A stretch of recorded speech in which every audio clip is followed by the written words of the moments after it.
I caught my future daughter-in-law pouring thermal-activated aerospace resin over the exact spot where my paralyzed wife was supposed to sit. And the worst part was, my own son was standing right beside her, keeping watch and laughing. I did not yell. I did not cause a scene. I handled it the way a man who spent 40 years engineering aircraft components handles a catastrophic mechanical failure. I quietly engineered a solution. Hours later, when the master of ceremonies asked the stunning couple to stand up and accept the leadership of my company, the violent tearing of $30,000 worth of couture silk echoed through the silent banquet hall, leaving her completely paralyzed.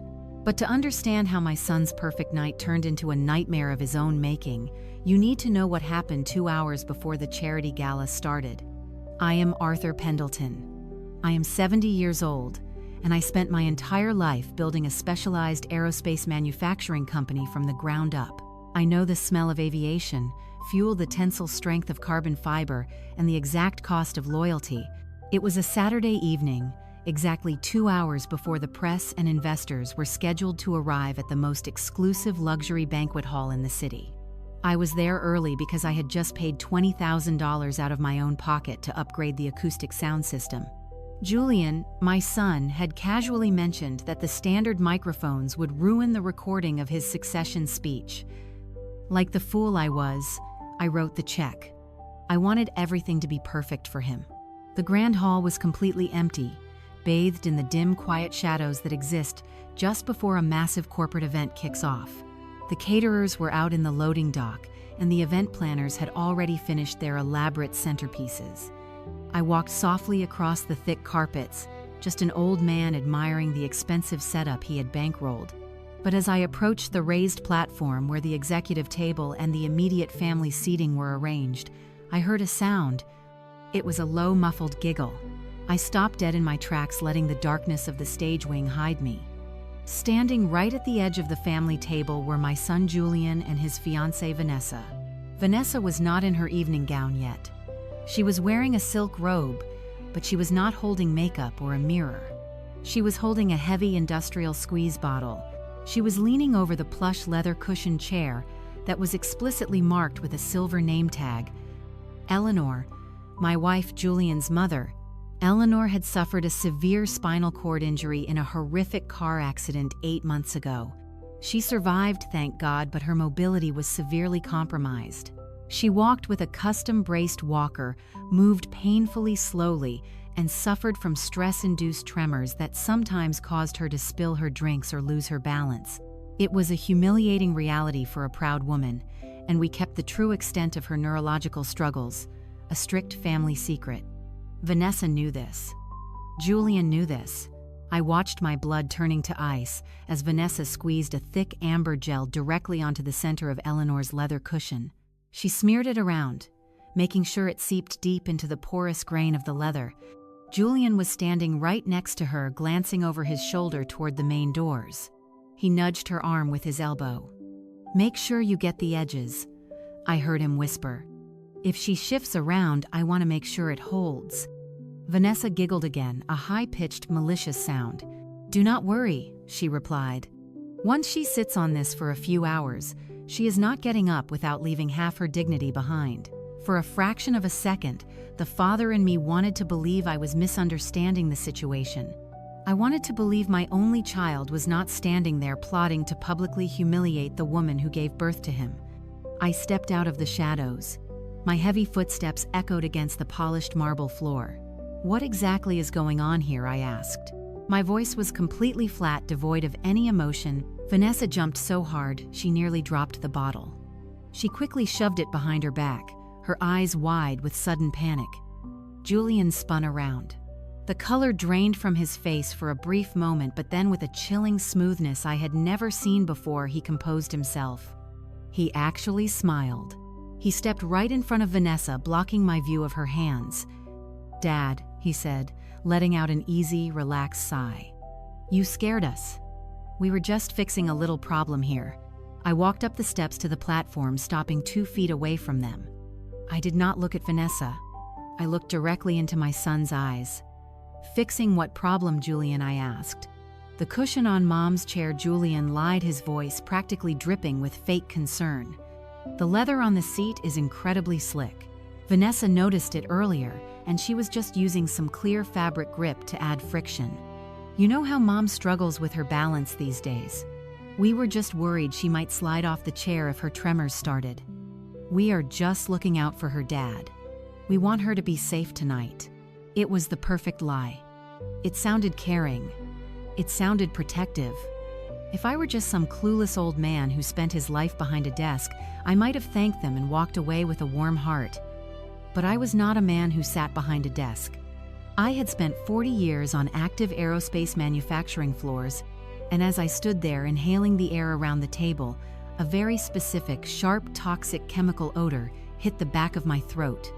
It was not fabric grip. It was not standard craft glue.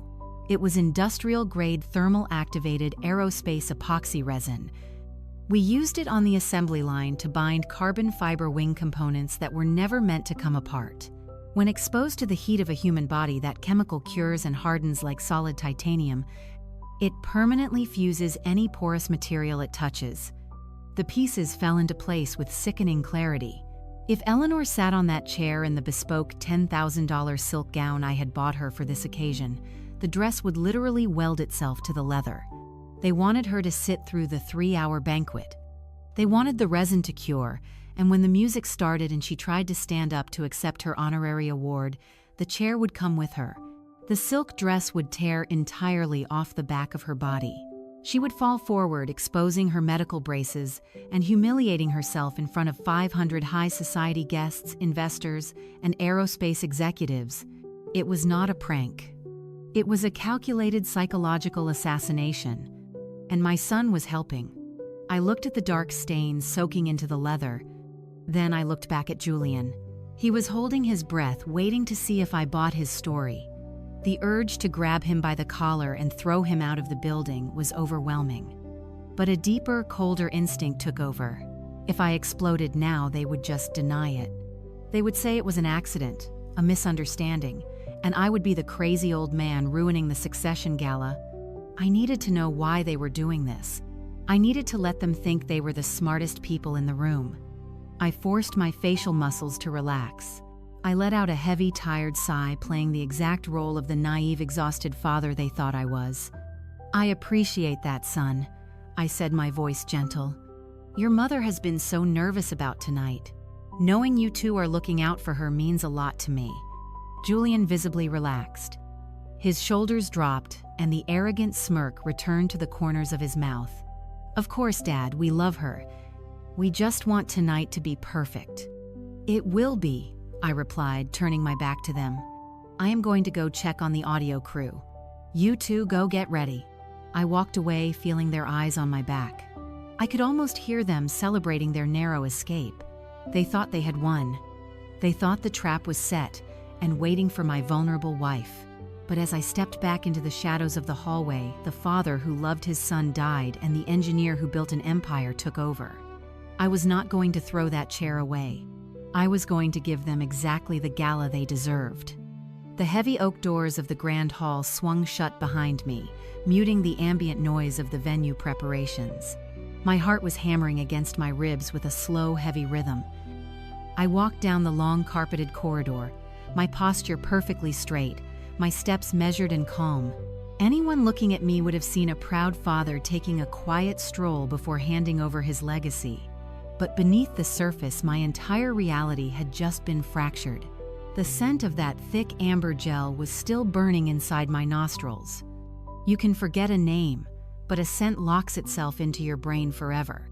I did not need to see the label on the bottle Vanessa was holding to know exactly what was inside it. I stopped near a large decorative window at the end of the hall, staring out at the city skyline. I was replaying Julian's face in my mind. The absolute ease with which he had lied to me was terrifying. There was no hesitation. He had used his own mother's physical disability, her spinal injury, her fragility as a shield to cover up a malicious, calculated attack. Eleanor had spent the last 8 months fighting through grueling physical therapy sessions just to be able to walk into this banquet on my arm tonight. She had cried in our bedroom because she was so terrified of looking weak in front of the board of directors. Julian knew all of this. He knew about her fears, and instead of protecting her, he had weaponized those vulnerabilities for a plot so cruel it defied human logic. But Julian made one fatal miscalculation. He forgot who raised him. He forgot where the money that paid for his elite education, his luxury cars, and this lavish gala actually came from. It did not come from a corporate boardroom. It came from engineering precision and ruthless exactitude. I know exactly how aerospace resin behaves. When that gel soaks into a porous surface like the leather of a banquet chair, it permeates the grain. It sinks deep and stays dormant until it is activated by continuous heat. The moment a human body sits on it, the natural warmth accelerates the curing process. Within an hour, it becomes incredibly tacky. By the time the dinner service was over, that resin would have turned the leather cushion and whatever fabric was touching it into a single, fused, immovable block of solid matter. My hands balled into tight fists inside my jacket pockets. I forced myself to visualize exactly what would have happened if I had not decided to come early. Eleanor lowering herself onto that chair, she would have eaten her dinner completely unaware of the chemical reaction happening beneath her. She would have pushed down on her walker using all her limited upper body strength to stand up, but her body would not move. Panicking, feeling the eyes of 500 guests on her, she would have pushed harder. The delicate silk would have offered zero resistance against the cured resin. It would have ripped violently, shredding away from her body. She would have fallen forward, exposed, humiliated, and stripped of her dignity in front of the industry elite. The shock was completely gone now. The grief of realizing my son was a monster had evaporated, replaced by a crystalline mechanical focus. I am an engineer.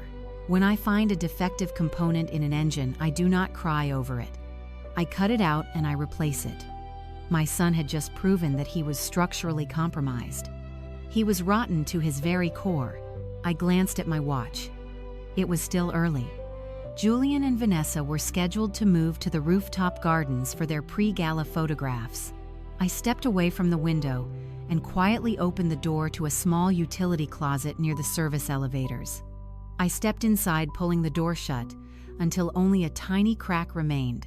I stood in the dark, breathing slowly, waiting for the perpetrators to leave the scene of their crime.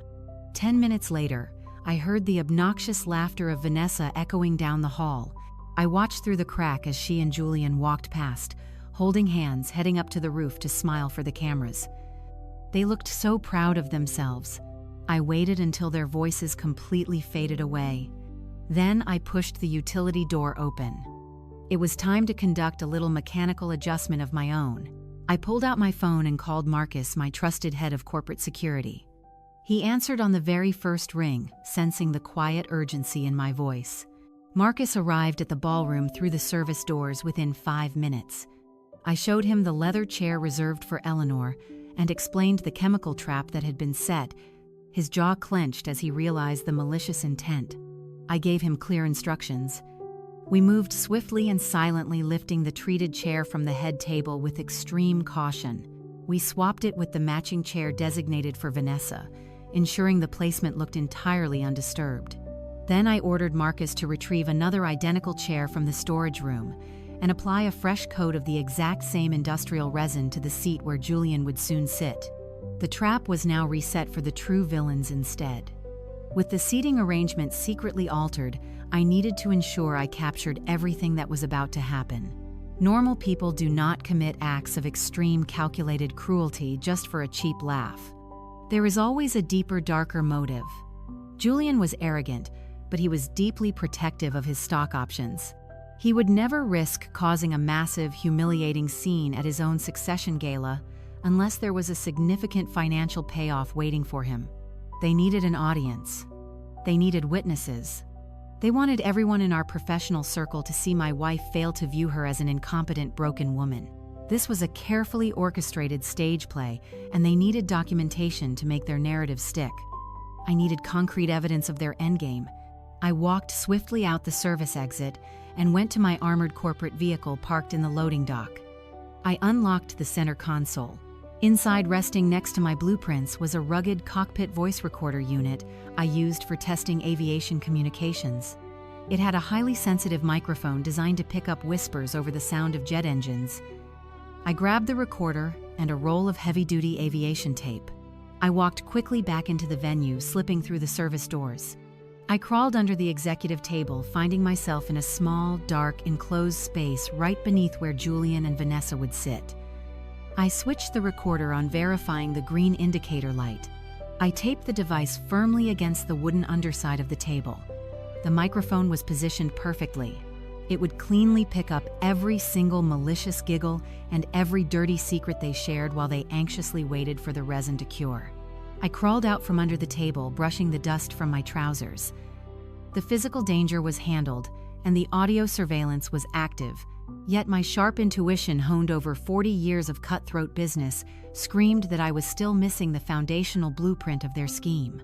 I looked up toward the grand staircase, leading to the private executive suites on the second floor. Julian and Vanessa were currently outside taking photographs foolishly, leaving their valuable personal belongings unguarded in their dressing rooms. My son was confident, entitled, and devastatingly careless. It was time to exploit that carelessness. I walked toward the sweeping marble staircase, avoiding the catering staff. The upper level was dedicated to the private suites. I found the door marked with Julian's name, pushed it open, and stepped inside. The room smelled heavily of expensive scotch. Resting right in the center of the glass desk was Julian's silver laptop. I walked over and opened the lid. The screen demanded a password. Julian never changed his passwords. I typed in the year his mother was born. The screen unlocked instantly. A bitter wave of irony washed over me. He used his mother's birth year to secure the device he was currently using to plot her destruction. I bypassed his generic folders and opened his private digital messaging application. Vanessa's name was pinned to the top. I typed Eleanor's name into the search bar. The screen buffered before highlighting dozens of messages. I scrolled back to a conversation dated 3 weeks ago. They did not talk about my wife like she was a human being. They talked about her like she was a heavy burden. Vanessa complained endlessly about how Eleanor's medical equipment would ruin the aesthetic of the gala. As I scrolled closer to the current date, the tone shifted to calculated predatory malice. I found a cluster of messages sent 2 days ago.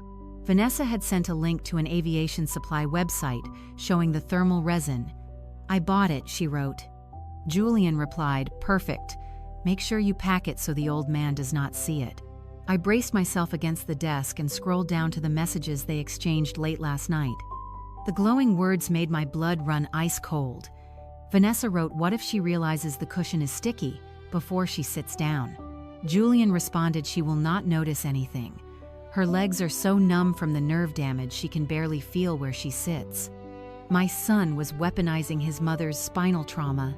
The next set of messages revealed a darkness I could never have anticipated. Vanessa wrote, "You have to promise me you will have your phone ready to record once she stands up and the dress rips. Make sure you get the whole meltdown on video. Seeing her collapse and soil herself in front of the board of directors is exactly what we need to prove our point."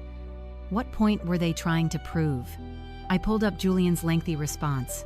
"I know he wrote combine that video with her medical records, and my lawyer says we have a slam dunk case for a medical proxy and a corporate vote of no confidence.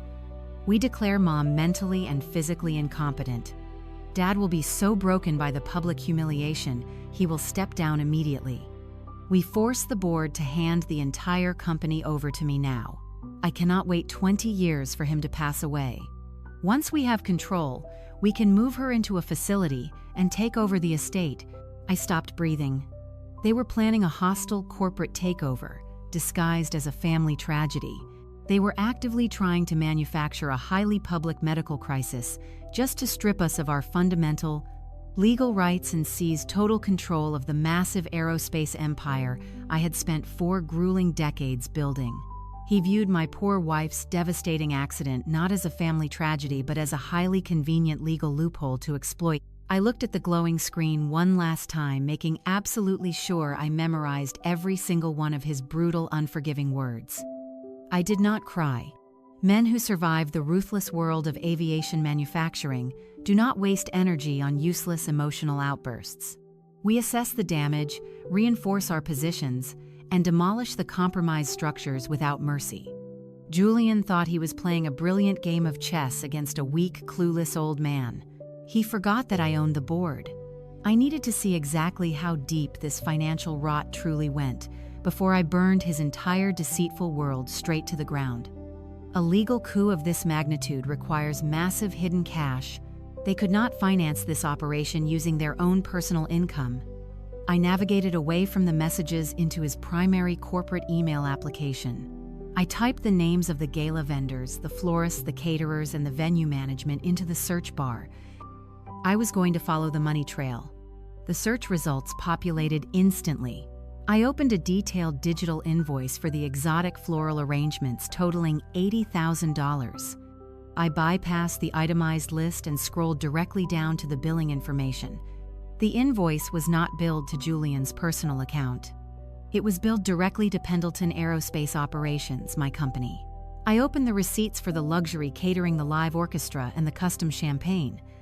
Every single massive expense associated with this lavish event was being systematically drained straight out of my corporate operational accounts. Julian was the executive vice president of procurement. I had granted him high-level clearance to authorize material purchases for our active manufacturing contracts. He had taken that profound professional trust and used it to orchestrate a massive, coordinated theft. I pulled up his approved project budgets for the current fiscal quarter. The sheer audacity of his scheme was absolutely breathtaking. Julian had officially registered a completely fabricated government defense project in our corporate system. He was systematically routing all of the luxury gala expenses through this fake project by intentionally mislabeling the vendor invoices as routine aerospace materials. The $80,000 floral bill was officially coded in our ledger as thermal acoustic insulation. The catering bill was fraudulently expensed as specialized titanium alloy testing. He had even managed to expense the $30,000 couture dress Vanessa was currently wearing by classifying it as high-grade experimental parachute silk. He was committing felony embezzlement on a massive corporate scale. By routing these fake invoices through my business, he was putting my entire aerospace empire at extreme risk of federal tax evasion charges, severe financial penalties, and potentially devastating government audits. He was actively jeopardizing the livelihoods of the thousands of hardworking engineers and machinists who relied on my company. Any lingering trace of paternal hesitation completely evaporated into the cold air of the executive suite. You cannot negotiate with a cracked fuselage. If you try to patch over a fundamental structural failure, the entire aircraft will eventually tear itself apart in the sky. Julian was a catastrophic structural failure. I closed the corporate email application and left the laptop exactly where I found it. I already possessed all the evidence I would ever need to completely dismantle his entire life on the secure corporate servers. I stepped out of the suite and walked to the emergency stairwell, completely isolated from the joyful celebration echoing through the rest of the building. I reached into my jacket and dialed the direct private cell phone number of my corporate attorney, Harrison. Harrison was a highly aggressive, deeply strategic legal shark who had spent 20 years protecting my empire. I spoke with the precise, detached tone of a chief executive officer delivering a terminal damage report. I told him my son had actively conspired to commit massive corporate fraud. I explained the fabricated defense project and the stolen millions paying for the gala taking place downstairs. Harrison remained entirely silent, absorbing the sheer magnitude of the legal liability. When he finally spoke, his voice possessed a cold metallic edge. He asked exactly what I wanted to do. I instructed Harrison to immediately contact our primary corporate banking representatives and freeze every single joint operational account Julian had access to. I ordered him to completely sever my son's digital footprint from the company servers and permanently revoke his administrative privileges.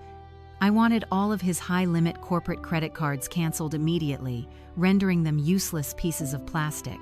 I told Harrison to access the master file for the Pendleton Family Trust and draw up the necessary emergency paperwork to completely and permanently revoke my son's status as the sole beneficiary. I explained the horrifying medical proxy plot. I ordered him to establish an impenetrable legal firewall around my wife and me, routing the inheritance entirely toward charitable foundations and specific medical research grants dedicated to spinal cord recovery. Finally, I told him to formally compile all the evidence regarding the fake project, the doctored invoices, and the stolen funds into a comprehensive formal criminal complaint for felony federal wire fraud. I wanted the files submitted to the FBI the moment their offices opened on Monday morning. Harrison promised me the entire financial execution would be ready before the weekend was over. I smoothed my tie, straightened my posture, and walked back toward the grand hall to watch the magnificent destruction of the people who tried to ruin my family. The traditional cocktail hour had concluded, and the guests were migrating into the main banquet space. I guided Eleanor through the bustling crowds, keeping my pace slow and deliberate to accommodate her custom walker. She masked her physical exhaustion behind a warm, polite smile. Guests stopped to offer their hollow congratulations on Julian's impending promotion. I nodded, thanking them, mentally tallying the stolen funds surrounding us. We stepped through the heavy oak doors and entered the breathtaking grand hall, bathed in the soft, warm glow of the acoustic lighting rig I had personally financed. I guided Eleanor directly toward the raised platform at the very front of the room. I approached the leather-cushioned chair, bearing her silver name tag. I pulled the heavy mahogany frame back for her, knowing with absolute certainty that this specific cushion was completely clean, meticulously swapped by my own hands just hours before. Eleanor turned around, slowly gripping the sturdy armrests for balance. She lowered herself gracefully onto the clean leather, letting out a quiet, relieved sigh. I adjusted the flowing train of her beautiful custom silk gown, ensuring the delicate fabric draped perfectly around her braces. She felt so incredibly safe, completely unaware of the chemical nightmare that had been originally intended for her. The master of ceremonies stepped up to the microphone, his booming voice asking the 500 seated guests to rise to their feet and welcome the future Chief Executive Officer of Pendleton Aerospace. The grand double doors swung open dramatically. Julian and Vanessa made their highly anticipated grand entrance, stepping into the sweeping spotlight to a deafening wave of applause. Vanessa looked like a flawless model, wearing a breathtaking custom-fitted couture gown made of the finest imported silk. It was a masterpiece of high fashion design, and every single thread had been paid for by the fraudulent invoices Julian had buried in my ledgers. She was literally wearing the tangible evidence of my son's felony embezzlement. They walked confidently across the room, basking in the stolen luxury, approaching the raised platform. I took my assigned seat directly to the right of Eleanor, keeping my expression perfectly serene. I watched closely as Vanessa approached her designated chair, the chair currently soaked deep to its core with thermal-activated aerospace resin. She grabbed the sides of her heavy gown, lifting the delicate layers to avoid tripping.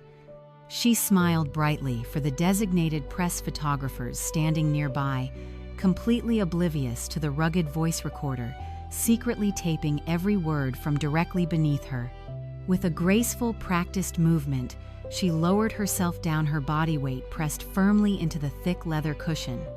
The trap was officially sprung. Julian sat down right beside her, lowering himself onto his own freshly treated resin-soaked chair. As soon as she settled into the seat, Vanessa turned her head slightly, her gaze snapping directly toward Eleanor. It was a venomous, predatory glare, mentally counting down the minutes until her vicious, humiliating spectacle would finally unfold. Vanessa then shifted her gaze away from Eleanor and looked directly at me. She expected to see a tired, clueless old man. Instead, she found me staring right back at her with eyes as cold and unforgiving as shattered glass. I slowly reached out and picked up my crystal flute of champagne, raising the glass smoothly in her direction, offering her a silent, chilling toast. A brief flash of genuine confusion flickered across her face before she quickly broke eye contact, turning back to smile at the crowd, shifting her body deeper into the toxic leather cushion. She was completely unaware that every single minute she sat there, the chemical compound was actively sealing her spectacular ruin. The first course of the lavish dinner was served with impeccable precision. I looked down at the expensive appetizer, chewing slowly, savoring the bitter irony. Aerospace resin is an incredibly resilient compound designed to withstand extreme atmospheric pressure and the brutal wear and tear of supersonic flight. Its most dangerous property is how it cures, requiring continuous heat to transition from a thick, tacky gel into an immovable, solid block of polymer. As Vanessa and Julian sat there enjoying their stolen luxury, the natural warmth radiating from their sentics, temko stand temper for their wanas. Bodies passed through the delicate silk of her dress and the expensive wool of his tailored trousers. That body heat seeped directly into the leather cushions, activating the dormant adhesive. I watched Vanessa shift her weight slightly. The microscopic fibers of her designer gown were already fusing permanently with the thick, toxic gel. 2 hours slowly ticked by.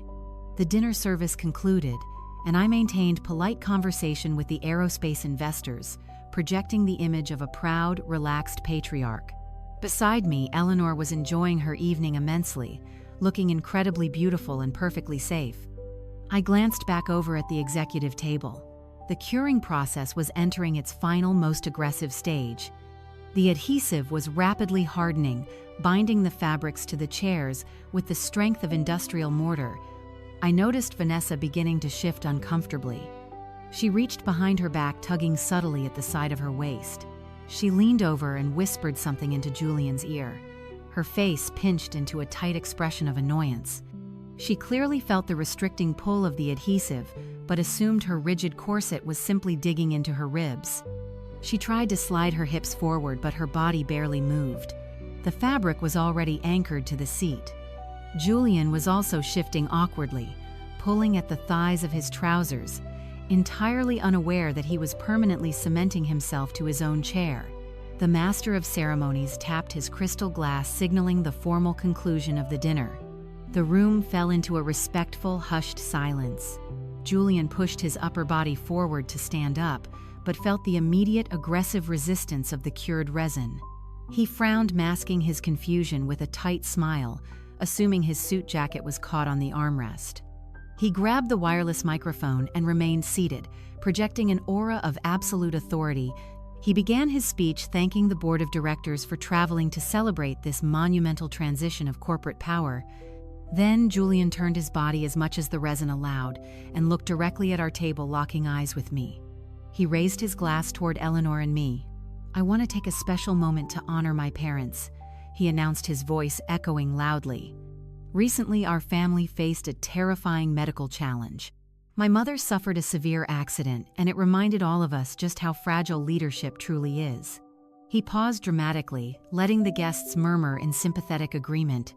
"It taught me that sometimes protecting your legacy means making incredibly difficult decisions to ensure the company is properly guided when the previous generation can no longer physically or mentally bear the burden." To the guests, Julian sounded like a fiercely loyal son stepping up to save the family business. But I knew exactly what he was saying. He was establishing the narrative for the medical proxy and the hostile board takeover. He was telling me to my face that he was going to strip away my rights and steal my empire. I did not break eye contact. Instead, I smiled a warm, proud, perfectly constructed fatherly smile. I raised my hands and began to clap. The rest of the hall immediately joined in creating a thunderous wave of applause. Julian smirked, satisfied with his manipulation, believing he was the smartest man in the room. He had absolutely no idea that he was a dead man walking. The master of ceremonies stepped forward, inviting the guests to turn their attention to the center of the room. It was time for the newly appointed chief executive and his fiancée to stand and receive their commemorative corporate awards. The massive crystal chandeliers dimmed, casting the sprawling hall into a dramatic twilight. A single brilliant white spotlight cut through the darkness, illuminating the executive table. Julian and Vanessa smiled handsomely for the hundreds of press cameras pointed directly at them. They engaged their leg muscles and shifted their weight forward to stand up together. They did not move. Their bodies remained firmly anchored to their seats for a brief, confusing second. Vanessa's flawless smile faltered. She blinked, looking down at her lap clearly, assuming her voluminous skirt was wedged tightly beneath the table. Julian leaned down slightly, his brow furrowing in genuine confusion. They both gripped the sturdy wooden edge of the executive table, bracing their arms to push themselves up forcefully. They pushed their bodies upward with a sudden determined heave.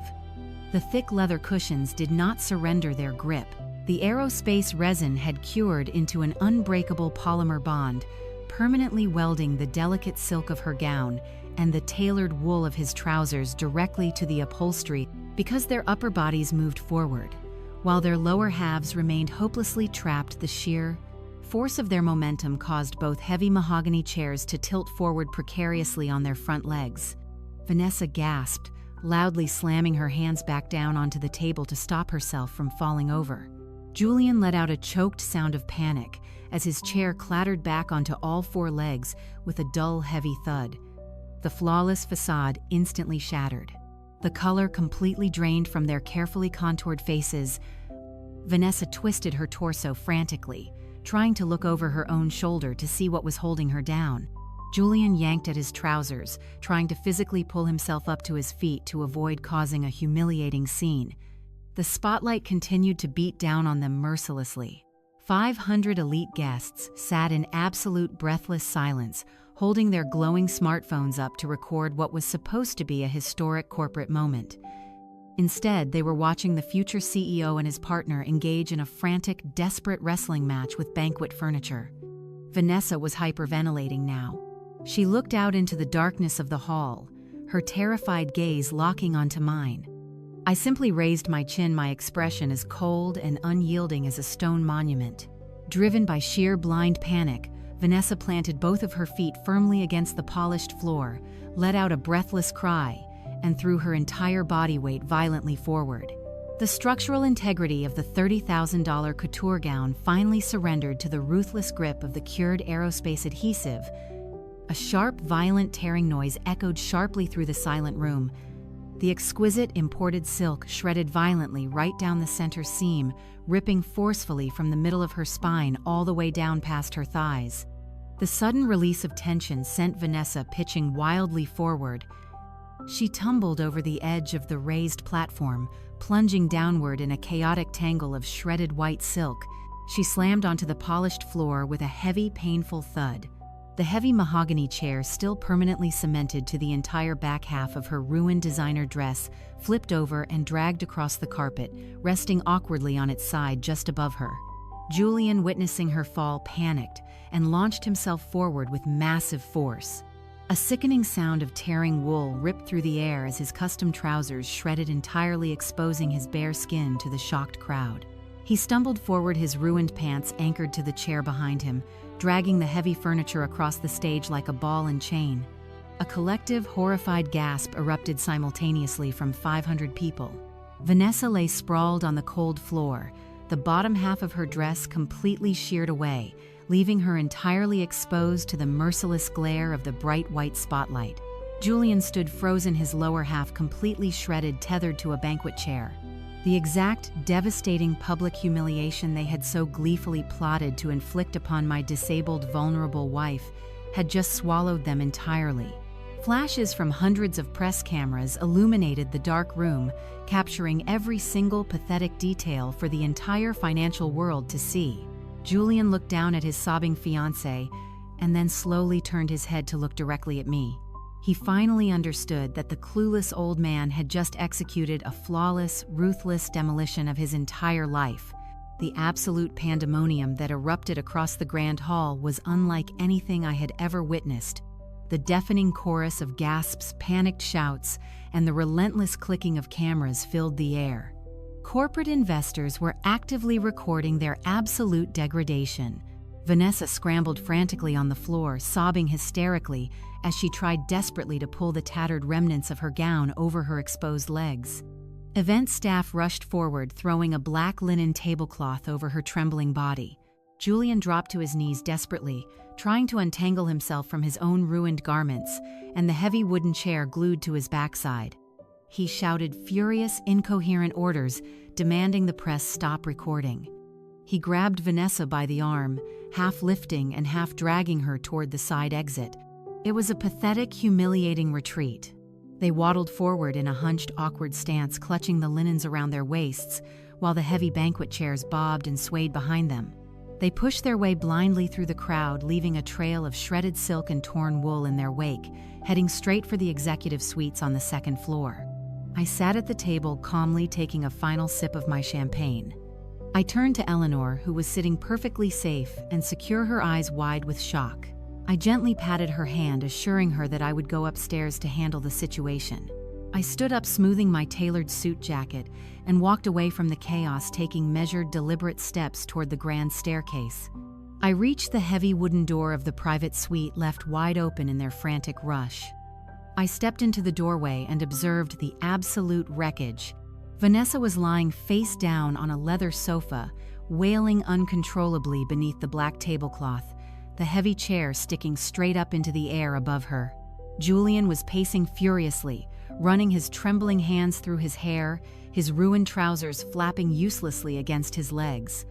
He stopped pacing the exact moment he saw me standing quietly in the doorway. The fear in his eyes was instantly replaced by aggressive defensiveness. He stormed across the room, pointing a shaking finger directly at my chest. "Look what your event planners did," he yelled, his face twisting with manufactured outrage.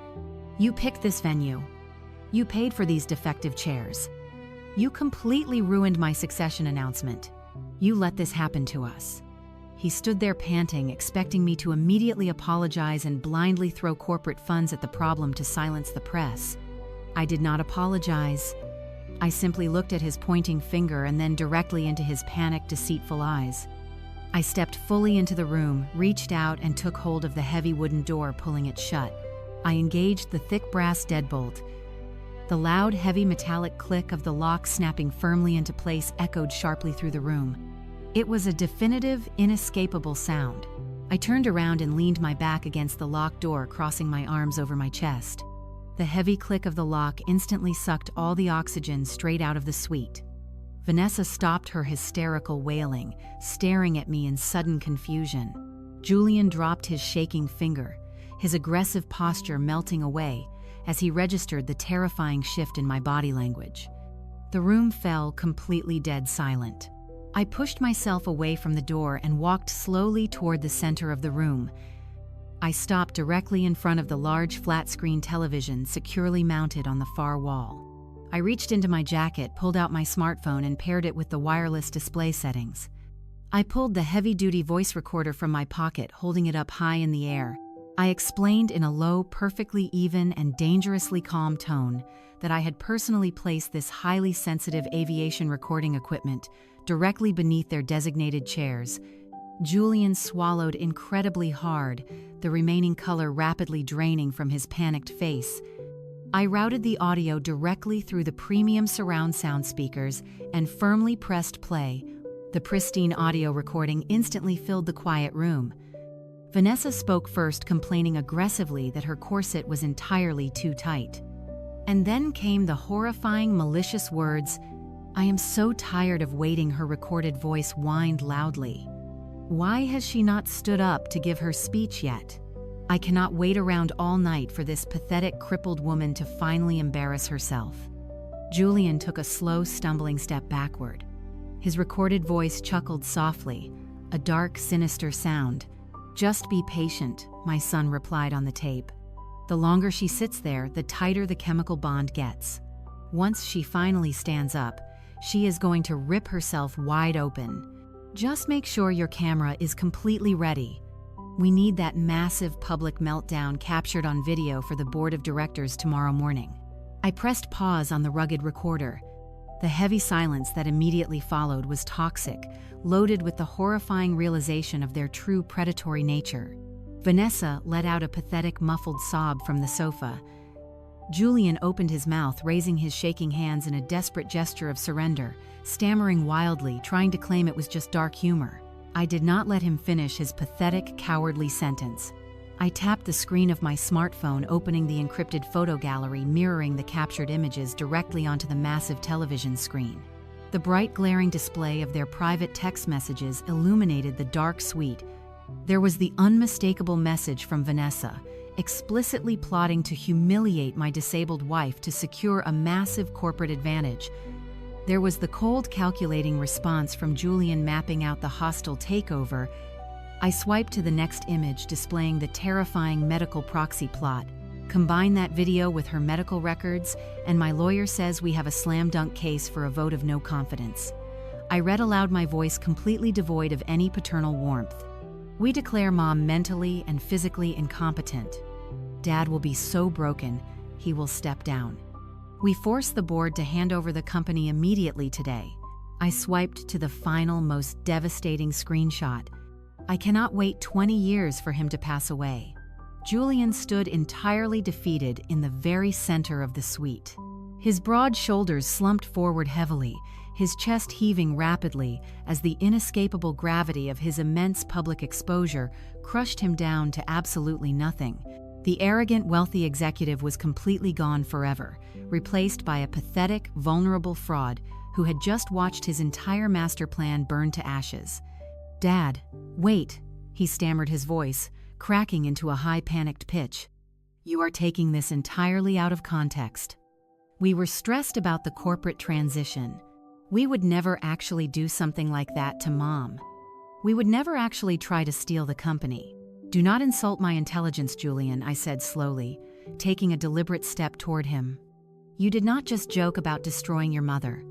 You actively researched medical proxies. You meticulously orchestrated a highly public physical trap to manufacture the exact visual evidence you needed to steal my aerospace empire. There is absolutely no context in the universe that justifies what you did today." Julian opened his mouth to argue, but his words died in his throat as I reached into my jacket and pulled out a thick, folded stack of printed documents. I slammed the stack of papers down onto the glass desk. The sharp smack made Vanessa flinch violently.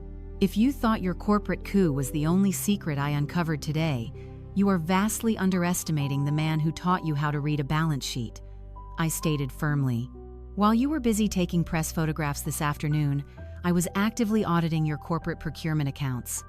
I watched the blood drain from Julian's face. His knees visibly buckled under the sudden crushing weight of his exposed financial crimes. "Those papers contain the complete itemized vendor invoices for this lavish gala," I announced clearly. "And they also contain the fraudulent corporate budgets for a completely fabricated government defense project. You systematically embezzled millions of dollars directly from my operational accounts. You fraudulently mislabeled floral arrangements as thermal acoustic insulation. You actively committed massive federal wire fraud to buy the approval of a woman who was eagerly plotting to destroy your own mother." Julian was physically shaking his entire body, trembling as the catastrophic reality closed in around him. "Dad, please," he begged, his voice dropping into a desperate whisper. "I can pay it back. I will forfeit my stock options. Just keep this in the family. Do not let the board find out." I crossed my arms, looking at him with absolute freezing contempt. "You have no stock options left to forfeit, Julian," I replied coldly. "While you were busy putting on your expensive tuxedo, I was on a private phone call with Harrison." The mere mention of my ruthless attorney made Julian physically recoil. "Harrison has spent the last hour executing a complete and total financial lockdown. Every single joint operational account is completely frozen. Your administrative privileges are permanently revoked. You are terminated from your position as Executive Vice President effective immediately." Vanessa let out a loud, devastated wail from the sofa, realizing the endless river of wealth had just run completely dry. Julian dropped to his knees on the carpeted floor, his hands clutching his head in a portrait of total despair. "But I was not finished. Firing you is simply an administrative necessity," I continued, my voice dropping into a dangerous register. "A crime has been committed against my aerospace company. Harrison is currently compiling the fraudulent invoices into a comprehensive formal criminal complaint. That detailed file will be sitting on the desk of the Federal Bureau of Investigation the moment their doors open on Monday morning." Julian looked up, his eyes wide with profound terror. "Dad, no," he cried out, tears spilling down his cheeks. "You cannot send me to federal prison. I am your only son." "You made your choices, Julian," I replied, my voice devoid of any warmth. You decided that absolute corporate power was more important than the safety of your own mother. You wanted to declare someone incompetent to steal a fortune. I asked, my voice echoing through the silent, horrified room. Try convincing a corporate board of your leadership with a federal felony conviction. Julian stared up at me, reaching out with trembling hands, grasping my tailored trousers, begging for his freedom. I calmly reached down and peeled his trembling fingers off my clothing, brushing the fabric smooth with a deliberate, dismissive gesture.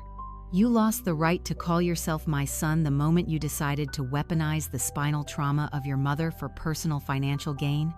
I turned away from the pathetic scene, walking slowly toward the heavy wooden door. Julian scrambled across the floor behind me, his voice rising in a final, desperate crescendo of pure panic, begging me not to leave. I did not pause my stride.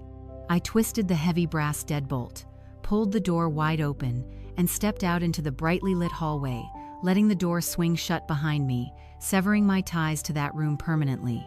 I walked down the marble staircase, ignoring the staring eyes of the whispering press and the shocked corporate investors. I navigated through the labyrinth of dining tables, focusing entirely on the raised platform. Eleanor was sitting perfectly upright, looking incredibly regal and fiercely composed, completely untouched by the malicious trap. I offered her a warm, genuine smile, slipping my jacket over her shoulders.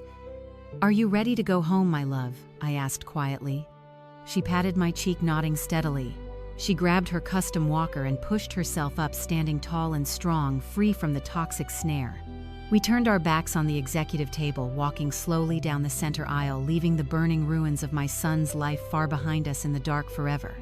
Exactly 1 year has passed since that night at the charity gala. The following Monday morning, Harrison handed the comprehensive embezzlement file directly to federal prosecutors. The authorities moved with terrifying speed. While the FBI built their airtight criminal case against my son, I quietly put my entire aerospace manufacturing company up for sale.